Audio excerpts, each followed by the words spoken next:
De hecho, según algunos estudios en España, algunos especialistas estiman que alrededor del 2% de las personas de más de 65 años padecen Parkinson. Hablamos del 2%, aunque muchos pacientes están todavía, eso sí, sin diagnosticar. Las previsiones al respecto indican que esta cifra, con el paso de los años y en torno a ese 2025, podrían llegar a triplicarse hasta llegar al año 2050. Todo ello como consecuencia del aumento de la esperanza de vida. Para analizar todo esto y hablaros un poco sobre el Parkinson, acercaros esta enfermedad, hoy contamos de nuevo con el doctor Jaime Herreros, médico neurólogo en el Hospital Infanta Leonor de Vallecas, también en el Centro Médico Complutense de Alcalá de Henares, y además es especialista en Parkinson. Vamos a hablar con él sobre los últimos avances en las investigaciones, en los tratamientos indicados para esta enfermedad, y al que damos la bienvenida. Doctor Jaime Herreros, ¿cómo está? Buenas tardes. Muy buenas tardes otra vez, Daniel, ¿qué tal? Bueno, enhorabuena por este día, el día 11, que bueno, es el día de todos los neurólogos también, ¿no? Sí, otro día más de todas las enfermedades que tenemos, sí. Y bastante importante, puesto que, como muy bien has dicho, el Parkinson es una enfermedad bastante prevalente y que se estima que vaya aumentando el número de pacientes nuevos por ese envejecimiento de la población, efectivamente. Doctor, vamos a acercar a todos nuestros oyentes el Parkinson, porque tan solo nos suena, o porque llega este día, ¿no? Este Día Mundial del Parkinson, o porque algunas veces nosotros en la información, en la televisión, vemos como algún famoso le han diagnosticado Parkinson, y en ese momento nos empezamos a preocupar. Para acercárselo a todos nuestros oyentes, ¿qué es el Parkinson? Bueno, así grosso modo, el Parkinson es una enfermedad neurodegenerativa. Es menos frecuente que la enfermedad de Alzheimer, pero es la segunda más frecuente. Y bueno, lo que todo el mundo conoce es el temblor, ¿verdad? Es un temblor que sobre todo es de reposo, y eso es lo que más le llama la atención a las personas. Pero es cierto que no todos los pacientes con Parkinson tiemblan. Hay unas características que es lo que lo hacen diagnóstico, y lo más importante de todo es, como saben los pacientes, no es el temblor, sino es la torpeza.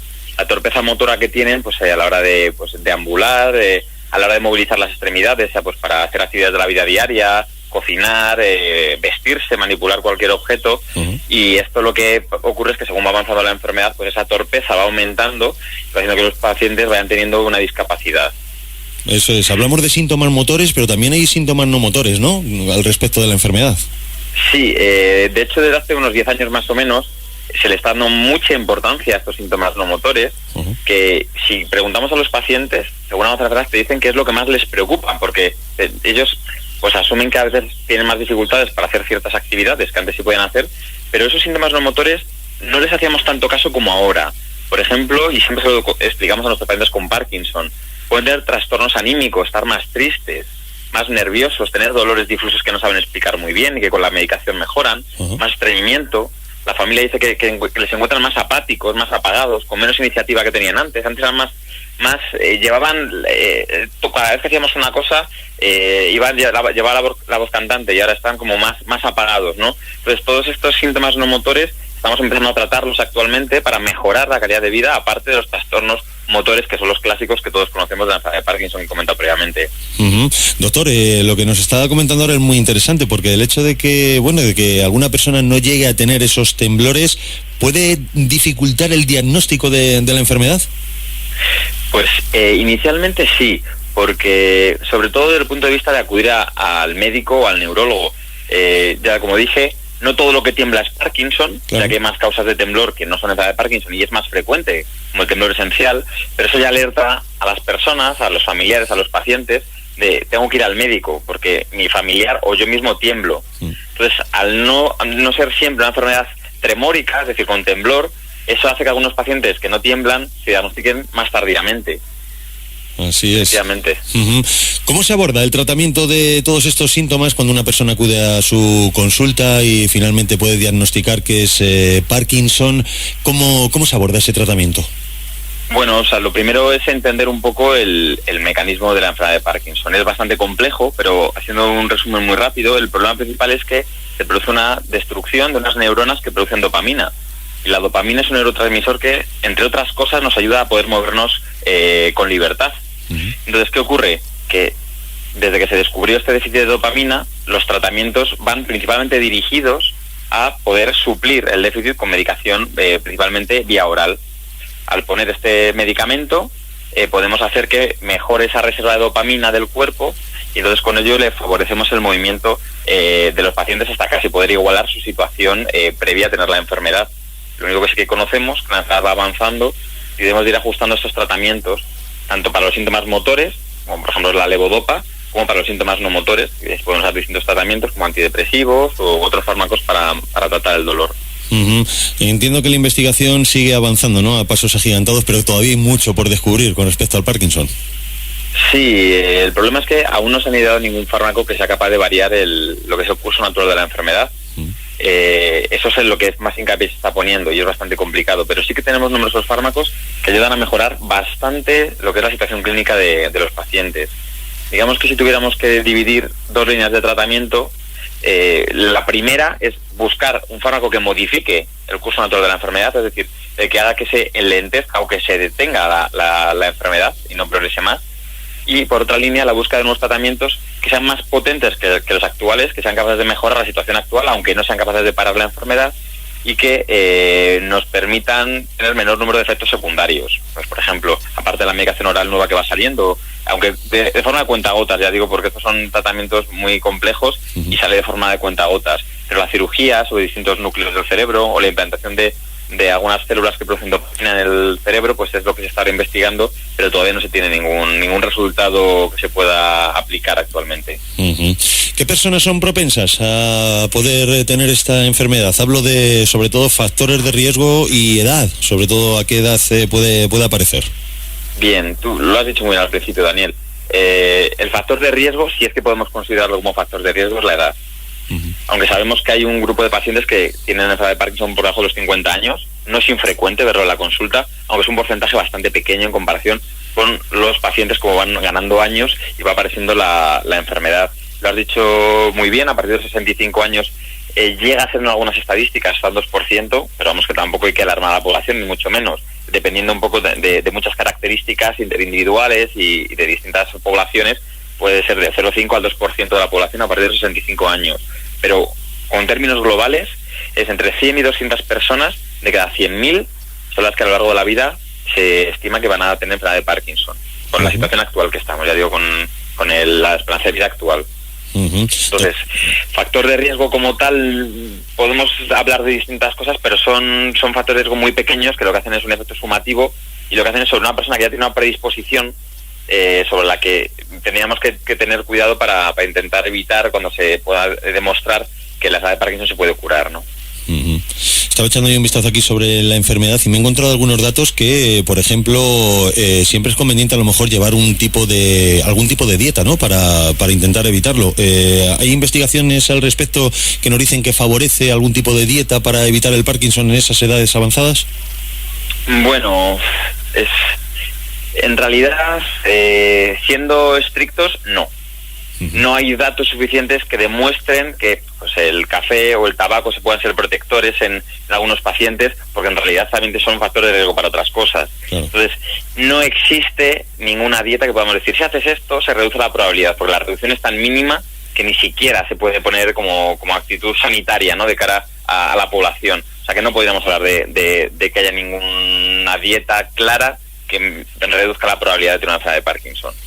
Aún así, bueno, siempre es recomendable, ¿no?, llevar una dieta saludable, sí, y ejercicio físico, sobre todo. Por supuesto. El ejercicio físico, al fin y al cabo, lo que nos produce a lo largo de la vida es nos genera una situación funcional mejor, unos músculos más preparados, y hacen que el deterioro, aunque sea progresivo, si el deterioro siempre es de un 50% cada X años, pues parte de una situación previa mejor, pues entonces el deterioro va a ser bastante más lento y va a ser con una interferencia funcional más tardía que si tenemos una situación previa mala. Obviamente la obesidad, todas las cosas que reduzcan el estímulo físico, pues es algo que no va a venir bien, pero como forma genérica para la población. Ya digo, no es distinto para los pacientes con Parkinson, aunque siempre se les estimula a medidas de fisioterapia, vida activa, todas las cosas que hacen que las articulaciones, pero al fin y al cabo son como bisagras de una puerta, que no dejan de moverse y se empiezan a estar con mayor rigidez. De hecho, el ejercicio físico también se considera como una parte de ese tratamiento no farmacológico de la enfermedad. Totalmente de acuerdo. Los estudios que se han hecho de una forma más importantes, se ha propuesto incluso el Tai Chi como una práctica que viene bien para los pacientes con enfermedad de Parkinson.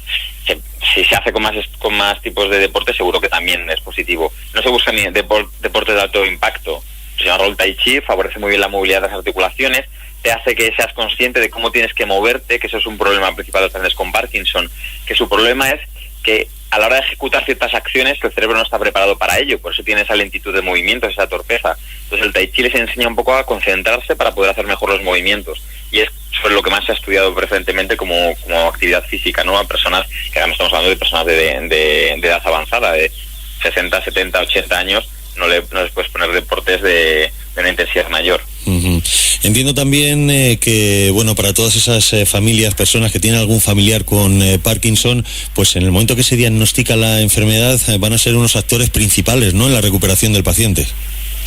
Sí, muchas veces ya se tiene en cuenta la enfermedad del paciente, también influye mucho alrededor, el entorno de amigos, familiares, porque tienen que ayudarles en cierta medida. Claro. Aunque hay una cosa que está clara, un paciente con Parkinson puede tener una actividad igual que la que tenía previamente durante bastantes años. Entonces, quizá hasta fases más avanzadas, si es que llega el caso, porque una cosa muy importante que siempre les decimos a los familiares es que, aunque pongamos una etiqueta de enfermedad de Parkinson, en realidad no se trata de una única forma de presentación de la enfermedad. Cada paciente es único y tiene una evolución totalmente distinta. Al igual que dos hermanos nacidos gemelos, nacidos de los mismos padres, son totalmente distintos en algunas características de personalidad. Los pacientes con Parkinson, como otras muchas enfermedades, son totalmente distintas. Entonces, lo que tenemos que hacer con cada paciente no es igual que con el de al lado. Cada uno requiere su tratamiento, requiere sus medidas individualizadas y recomendaciones individualizadas, aunque en general, pues obviamente es una vida activa y ser coherente con la toma de medicación y que tenga a su familia y al médico como un interlocutor al cual le tiene que contar todos sus problemas para poder ayudar a solucionárselo, claro. Uh-huh. Doctor, ¿es hereditaria la enfermedad del Parkinson?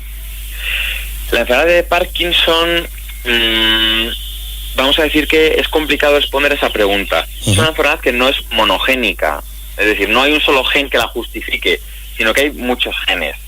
Sabemos que en aquellas personas que la enfermedad de Parkinson debuta a edades más tempranas y que además tenemos antecedentes que te dicen, bueno, pues mi abuelo y mi padre lo han tenido, ¿lo voy a tener yo? La respuesta es, no lo sé, pero obviamente si tu padre y tu abuelo lo han tenido, tú tienes más probabilidades.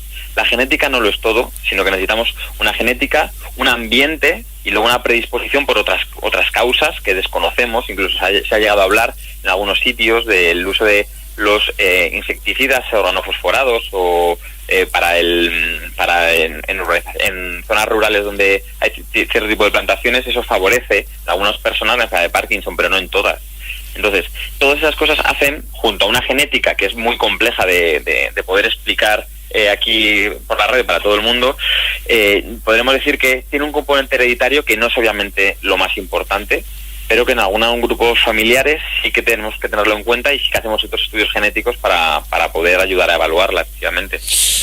Bueno, pues yo creo que ha quedado todo francamente claro. Lo que sí, bueno, podemos leer entre líneas que hay muchas otras enfermedades también que podrían dar esos síntomas parecidos al Parkinson y que por ello es muy importante que todas las personas que nos están escuchando y todos los pacientes puedan ser evaluados, en este caso por un neurólogo, como es el caso de nuestro doctor Jaime Herreros, para poder realizar un diagnóstico correcto. ¿Nos recomendaría esto, doctor, que cuanto antes o a los primeros síntomas acudir a su consulta?